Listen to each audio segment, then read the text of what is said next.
Croissants, chocolat, café, fruits, gâteaux, petit beurre. Cynthia et Totem. Cynthia et Totem. Le room service du lundi au vendredi, 6h-9h. Alors, où est ma carte de Dijon? Ah, la voilà, je l'avais mise là. Parfait. Alors, j'enfourche mon vélo et en route. Mais dis donc, Totem, pourquoi tu tournes autour de la carte, là? Tu vois pas, j'ai une carte, un vélo. Je fais le tour de Dijon à vélo.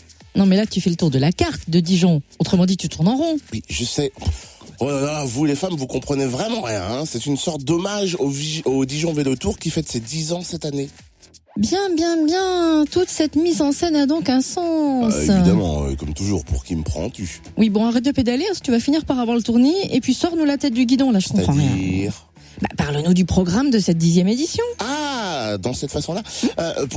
Tu sais quoi, on va directement appeler le directeur du Dijon Vélo Tour, Bastien de Marcillac. Bonjour. Bonjour à tous. 10e édition, il y a un petit peu de pression ou pas du tout? Toujours un petit peu de pression quand on organise cet événement, parce qu'on a accueilli entre 8 000 et 10 000 personnes, donc il faut quand même que tout soit bien calé pour que ça fonctionne bien, mais on commence à être rodé, donc c'est avant tout un plaisir d'organiser cet événement. Le principe du Dijon Vélo Tour, prendre son vélo et découvrir d'une façon unique la ville de Dijon, on mise sur combien de participants pour cette nouvelle édition? Alors, on attend entre 8 et 10 000, en fait. Depuis quelques années maintenant, on est limité à 8 000 participants. On refuse parce qu'on veut éviter qu'il y ait trop de bouchons, de temps d'attente avant de rentrer dans les lieux.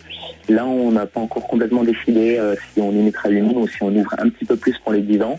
On sait que les 8 000 seront là puisqu'on est déjà à plus de 6 000 inscrits, donc on a pas mal de monde qui est présent, mais on va voir au final combien de personnes seront présentes un petit peu au dernier moment. Le stade de foot Gaston Gérard, l'hôtel de la Cloche, des endroits magnifiques sont au programme. Est-ce que ces lieux jouent facilement le jeu? Oui, surtout après 10 ans d'existence en fait. Ce qui est compliqué dans l'organisation de l'événement, c'est d'arriver à ouvrir les lieux parce qu'on nous regarde des fois un petit peu bizarrement avec ce côté insolite de se dire qu'il y a X milliers de vélos qui vont rentrer dans des lieux culturels, sportifs insolites. Maintenant sur Dijon on commence à être un peu connu, donc du coup c'est plus facile et puis on a des lieux qui donc nous ont accueillis dès le début, nous ont fait confiance, qu'on voulait remettre un petit peu au goût du jour cette année, et puis on arrive aussi à dénicher des nouveaux lieux qui n'ont jamais été visités puisque le parcours change chaque année. Il y a une sorte aussi derrière de vrais messages, comme quoi le vélo n'est pas mort et comme quoi on peut l'utiliser, et d'ailleurs dans la vie de tous les jours il y a un message écologique aussi derrière. Ouais, complètement. En fait cet événement il montre qu'on peut utiliser également son vélo facilement pour aller au travail par exemple. Et on le voit, on fait chaque année un petit questionnaire de satisfaction. On voit qu'il y a plus de 80% des gens qui se disent que ils se sont rendus compte que c'était pas si compliqué que ça d'utiliser son vélo, de faire une vingtaine de kilomètres, et que du coup ça leur donne envie d'utiliser plus souvent le vélo. Donc ça permet également, en faisant un événement ludique et avant tout festif, de passer des messages pédagogiques sur l'utilisation du vélo. Est-ce que vous demandez aux participants les lieux qu'ils aimeraient visiter sur une prochaine édition? Oui, tout à fait. Alors chaque année, donc on fait ce petit questionnaire pour avoir un petit peu des retours et puis pouvoir s'améliorer année après année pour proposer toujours un événement qui plaît aux participants.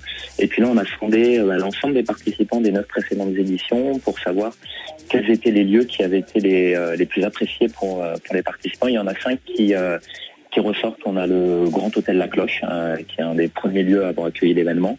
Et puis on a également la Redoute Saint-Apollinaire, la Cour d'appel, le Zénith de Dijon notamment, qui sont des lieux phares des éditions précédentes. Merci Bastien. Le 6 septembre donc, venez visiter Dijon d'une façon unique. Venez découvrir l'hémicycle de la région Bourgogne pour toute la première fois.